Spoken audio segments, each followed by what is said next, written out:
By now you've probably heard of Alibaba, the Chinese internet giant that's able to reach millions upon millions of previously unreachable Chinese consumers. The company went public this month on the New York Stock Exchange and became one of the most valuable in the world. And Alibaba is just getting started. Everything about the Alibaba story is unconventional, beginning with its founder, Jack Ma, who gained global celebrity status these past 10 days, as his image became ubiquitous on business news channels and media outlets across America. We got to know Jack Ma before the onslaught, beginning over a year ago in China, where he talked with us about his relationship with the Chinese government and his unorthodox business philosophy, which surprisingly gives shareholders almost no say over how he runs the company. If you want to invest in us, we believe customer number one, employee number two, shareholder number three. If they don't want to buy it, that's fine. If they regret, they can sell us. In the U.S., the shareholder is usually first. Yeah, and I think they were wrong. The shareholder, good, I respect them, but they're the third, because if you take care of the customer, take care of the employees, shareholder will be taken care of. Ma's unconventional view didn't stop Wall Street from pouring $25 billion into his company, now listed on the New York Stock Exchange as Baba. It's an internet shopping behemoth, a collection of online marketplaces where buyers and sellers connect to do business. Most of the company's money comes from advertising and small transaction fees. On its most popular website, Taobao, users talk to each other, barter, and engage in a way that doesn't happen on American e-commerce websites. And Alibaba says there are close to 1 billion products for sale. If I'm buying a house, I can do everything from find an architect, to buying doorknobs, to furnishing the entire thing from start to finish. What else? You can buy anything, as long as it's legal. Anything. 5, 6 years ago, you weren't even making a profit. In fact, in 2002, you made $1 in profit. And today you make how much? Billions. Billions of dollars. It's now the biggest e-commerce firm in the world, dwarfing the combined sales of Amazon and eBay. And Alibaba has helped create hundreds of millions of internet consumers, a whole new social class in communist China, people who never had access to modern commerce before Jack Ma came along. And now you have 500 million registered users. Yes. It's only like a little bit more than 40% of China population, and we need more. We have over 100 million people visiting the site, shopping every day coming, and it's just a beginning. When Jack Ma dreamed up Alibaba in 1999, the online world looked nothing like it does today. The most popular search engine was Yahoo, not Google. There were no iPods, iPhones, or iPads. Only 4 out of 10 American homes had internet connections. And the World Wide Web barely reached all the way to China, where retail stores were rare outside the big cities. For most of the country, there was no such thing as package delivery or credit cards. The only way to buy anything was face-to-face and in cash.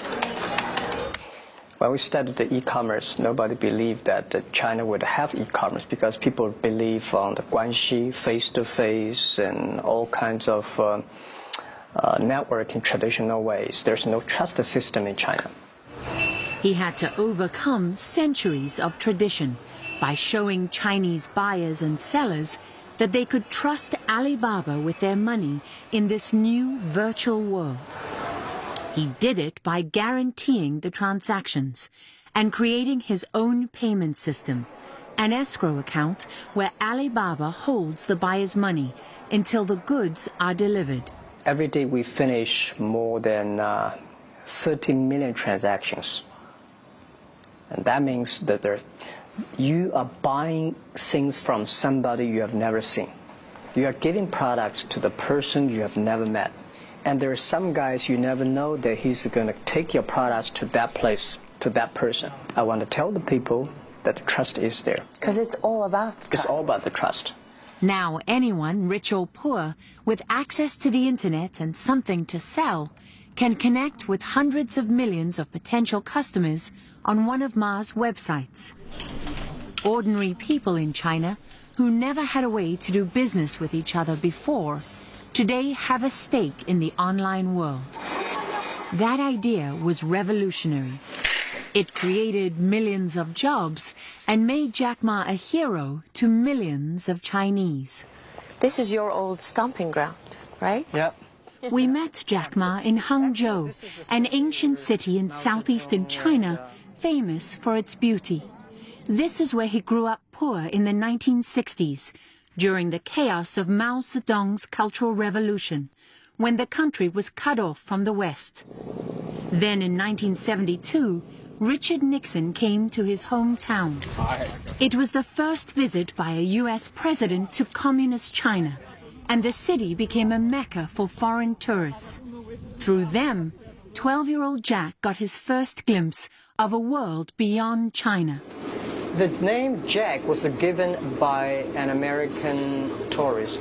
He told us how he taught himself English, walking up to foreigners and offering free tours in exchange for free lessons.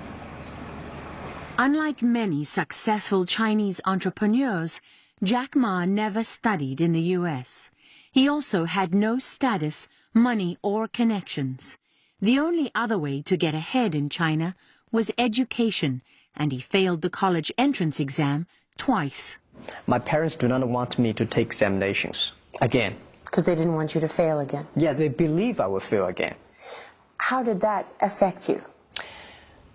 That's a good question. Nobody asked me how that affected me. That really affected me a lot. I failed for the first time, and then I asked for looking for jobs. I went to interview jobs for about 10, 15 times, and all rejected by people. Why did everyone reject you? I was not the standard that normal people like. Because you were small? I was small. And skinny? Skinny, not handsome, and terrible. The way I talk, and they probably just don't like it. Ma made it into college on his third try and became an English teacher. With no computing or engineering background, he's an unlikely tech titan, but he says he was captivated by the internet from the moment he first saw it in 1995, when he came to the U.S. as a translator. I never touched keyboard before. I never using computer before, and I say, what is internet? He said, Jack, search whatever you want on the internet. I said, how can I search? What does search mean? He said, just type. I said, I don't want to type. Computer is so expensive in China, I don't want to destroy it. He said, it's not a bomb, just a type. So I typed the first word called beer. At that time, very slow. Come out the American beer, Japan beer, and the German beer, but no China beer. So I was curious, and I typed China. No China, no data. Came back to Hangzhou with $1 in my pocket, scared, worried, and I came back and I said, I want to do something called internet. His first two ventures failed. 4 years later, he convinced some friends and former students, most of whom had never used the internet, to invest in him and his vision for Alibaba. With just over $50,000 in seed money, the company was born. Today it's valued at $231 billion and is headquartered in Hangzhou on a sprawling state-of-the-art campus that rivals any in Silicon Valley. Ma's personal fortune makes him the richest man in China and one of the most influential. It's impossible to run a business on Alibaba's scale without official blessing. You were quoted saying, when you have millions of small companies using your site and billions of dollars in transactions every day, the government cares. Yeah. So what do they care about? They care that I can stabilize the country. I told the government, if people have no jobs, you are in trouble. Government will be in trouble. My job is to help more people have jobs. So usually when people succeed in China, they either have connections, political connections, or they come from a wealthy family. You had neither. No. And you've done this without interference from the government? Well, I never got 1 cent from government. I never get 1 cent from China banks. So I'm very independent. That was true when Alibaba began, and most of its capital still comes from abroad. But more recently, some of its smaller investors have included institutions with ties to China's ruling elite. Alibaba has also benefited from Chinese government policies that make it difficult for foreign competitors to operate there. Ma explained how he walks a fine line with Beijing. I have a very strict talk to my team. So never ever do business with government. Don't love them. Don't marry them. So we never do projects for government. If they come to us and say, Jack, can you help with this? Good, I will introduce friends to you who are interested in doing that. Or if you wanted me to do it, I do it free for you. Just one, next time don't come to me again. So because of that, we keep very good love relationship with the government. When we pressed Ma, he acknowledged there are times he has to bow to Chinese authorities, though he was surprisingly frank about a subject that's also sensitive among U.S. internet companies, including Google, Facebook, and Yahoo. You gather more information on Chinese citizens than anyone else in the country. You mean me? Yes. Yeah. So when the Chinese government comes knocking on your door, asking for that information, how do you handle that? What do you do? Okay. We have a very strict process working with the government. If they want to do it, it's related with the national security, we'll work together. Any country, any citizen, anywhere, you have to work. I believe Google has to do. If it's the national security of the USA, Facebook has to do it, Alibaba will definitely have to do it. What worries some investors is the possibility that China could take control of the company and all of its assets at any time. And then there's Alibaba's unusual corporate structure, which puts all the power in the hands of Jack Ma and a small group of insiders. First of all, I want you to put on this. But there's another side of him that's little known outside of China, where he's a celebrity. A cult of Ma reaches across the country and inspires almost fanatical loyalty among his employees and their families, who record his speeches and quote his sayings. Here he's dressed as a punk rocker, performing for an enthusiastic audience of 20,000 Alibaba workers at a company anniversary celebration. You are so beautiful to me.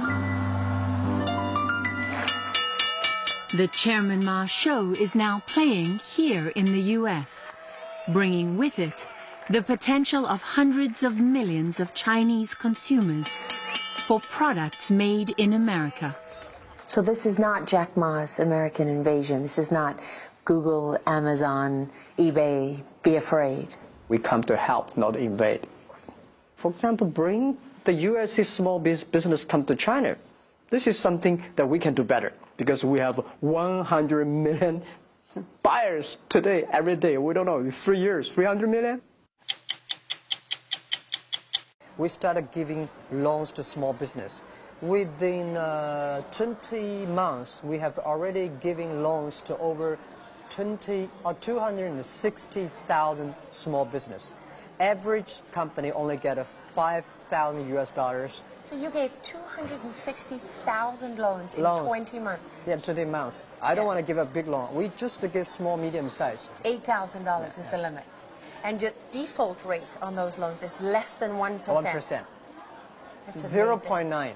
And you can do this because of the records that you keep on your buyers and your sellers. So you have, that's really how you base the credit rating. Yeah. That's every move, every behavior you use on the internet. This behavior gives you the best rating system. And we can know, we can borrow our $5,000 or $3,000. Why? Depending on how reliable I am. How reliable, who your customer is, what kind of things you buy, which address you send it to that area, and the value of the area, how much, and the computer can know what's your pay capability. We want to making sure the small business survive. We want to making sure the young people, this is all the young people that they are making the world changing. They are changing China. Alipay actually is a very unique business model. It's a service that because the buyers does not trust the sellers, and the sellers does not trust the buyers. So we build up escrow services. The buyer wire the money to Alipay, and we will inform the sellers, we receive the money, please send the products. So the buyers see the product, if they're happy, we wire the money. Not happy, return the money, return the products. So when I started 80 years ago, everybody say, Jack, this is the most stupid model we've ever seen. Nobody would use it. And I say, I don't care whether this model is scientific, whether it's fancy looking or not. As long as it works, it helps build up the trust. Today, we have more than 900 million registered accounts. On Alipay? Alipay. Almost every young people on the street, you see people using Alipay. Is counterfeiting and fake goods, is that one of the biggest problems that you have to deal with, one of the biggest threats to what you do? Yeah, this is the cancer of our business. If you don't control it, it's going to everywhere. And they lose trust. They lose trust of our side.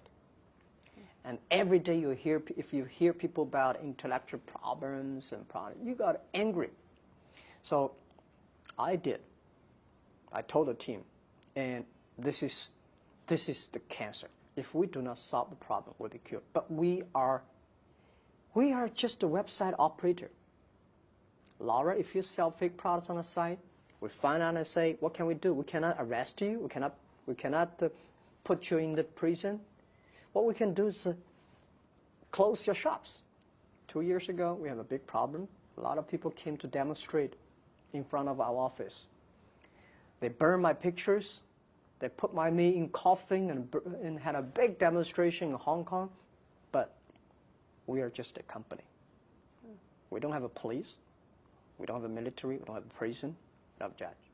Are you happy with where you are now, or is it still too easy to get fake products off?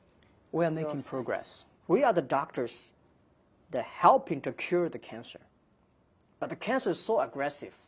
If you kill the doctor, the cancer is still there. You buy one fake product, you are angry. But for us, it's all our business. It's everything. It's everything. So 60 Minutes Overtime. Our story is about Jack Ma, who's the founder of Alibaba, which just made history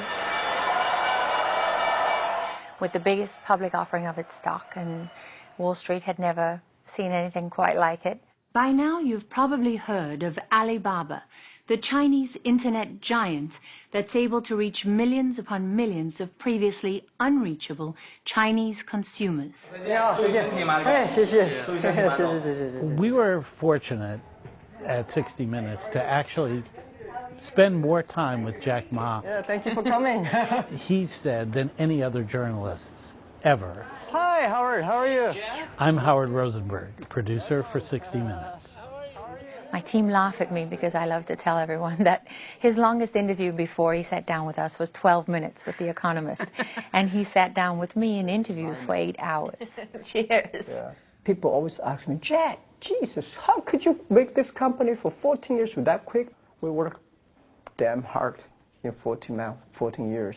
After spending time with Jack Ma, do you think there's a difference between the American dream and the Chinese dream?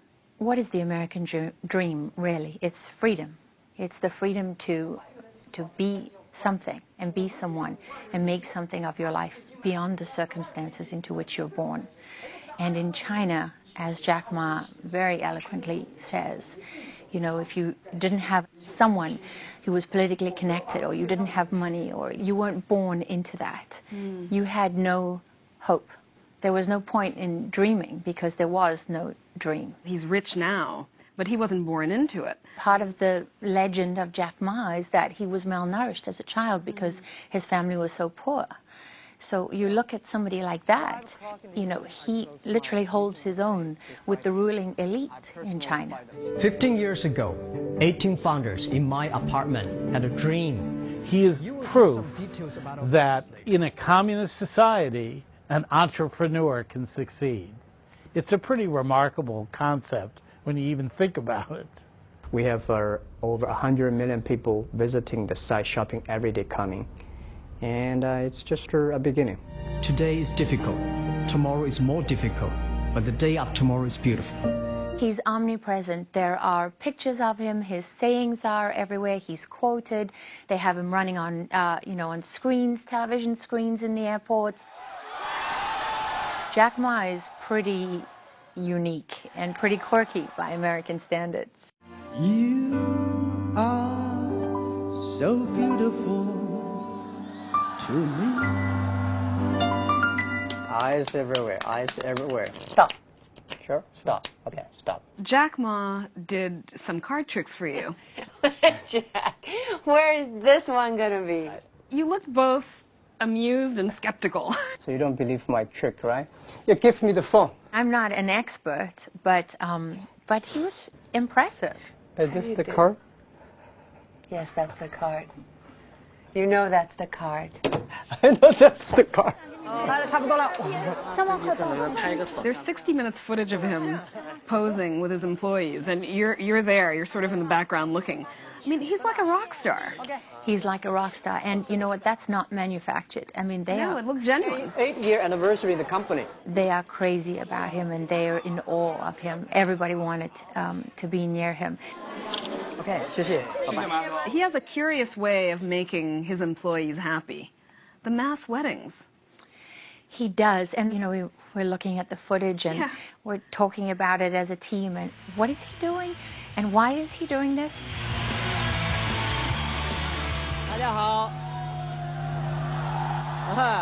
At first, when I heard about the mass weddings, I thought, well, that sounds a bit cultish.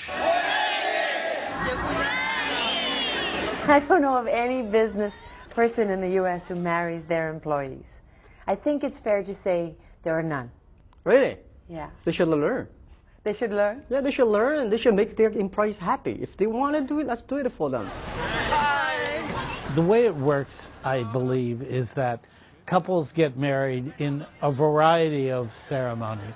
Then one day a year, they all go to a huge party that Jack stages at Alibaba headquarters.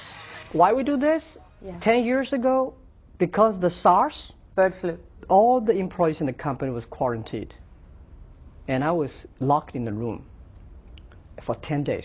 But when I left the room, I said to myself, life is so short, so beautiful. Don't be so serious about the work. Enjoy the lives. This year we got how many? 600 or 700 couples. And I'm announcing, guys, today you'll be married.